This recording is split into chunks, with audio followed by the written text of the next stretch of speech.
పేరు తెలియని ఊరు తెలుగునాట లేదంటే అతిశయోక్తి కాదు. అంతగా మన జనజీవితాలతో పెనవేసుకుపోయిన అక్షర సైనికుడు ఆయన.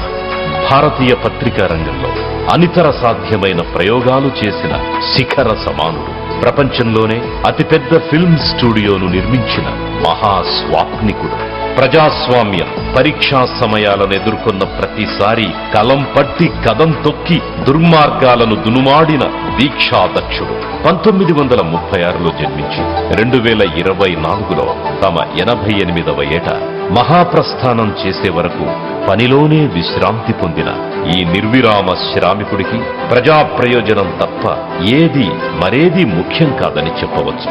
ఈ ఒక్క లక్షణమే ఆయనను నాడు నందమూరి తారక రామారావుకు, నేడు నారా చంద్రబాబు నాయుడుకు చేరువ చేసింది.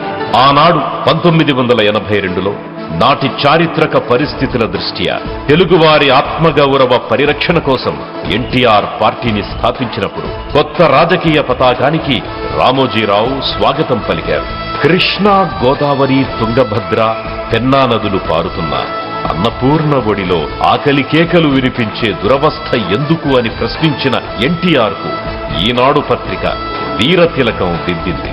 తెలుగు భాష, సంస్కృతి, సంప్రదాయాలను పరిరక్షించాలన్న అన్నగారి ఆశయమే రామోజీరావును ఆయనకు ఆప్తుడిని చేసింది. స్థాపించిన 9 నెలలలోనే నవశకానికి నాంది పలుకుతూ తెలుగుదేశం సూపర్ హిట్ కావడానికి రామోజీరావు చేసిన కృషి అనన్య సామాన్యం. ఇది ఆయన ఏ స్వప్రయోజనం ఆశించి చెయ్యలేదు. ఏడాదికో మారు ముఖ్యమంత్రుల్ని మారుస్తూ, తెలుగు నేతల్ని కించపరుస్తూ, ప్రజా సమస్యల్ని గాలికొదిలేసిన నాటి చీకటి రాజకీయాన్ని నిగ్గదీసి నిప్పులతో కడిగేసి తెలుగునాట కొత్త సూర్యుడు ఉదయించేలా ఉద్యమించిన ధీరుడాయన. అపూర్వమైన వీరి కలయిక తెలుగు నేలపై కొత్త రాజకీయానికి విత్తనాలు వేసింది. తెలుగు ప్రజలు ఆర్థికంగా, సామాజికంగా ముందంజ వేయాలి, తెలుగు ఘనకీర్తి ప్రపంచమంతా మారుమోగాలి అని కలలు కనేవారు రామోజీరావు.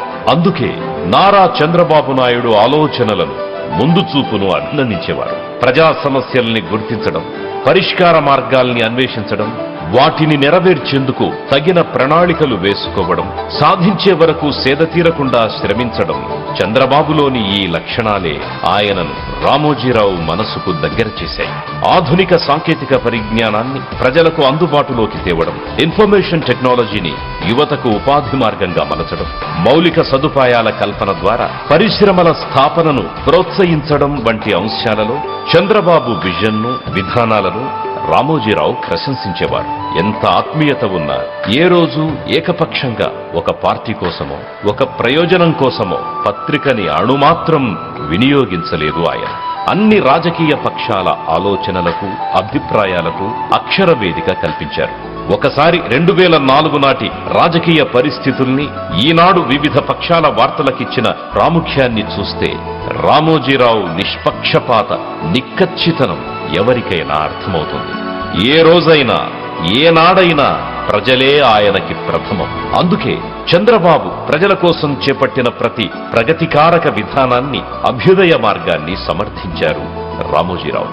ఆయన మన మధ్య లేకపోయినా ఆ కీర్తి, ఆ ఖ్యాతి తెలుగు జాతి ఉన్నంత వరకు అఖండంగా వెలుగుతూనే ఉంటాయి.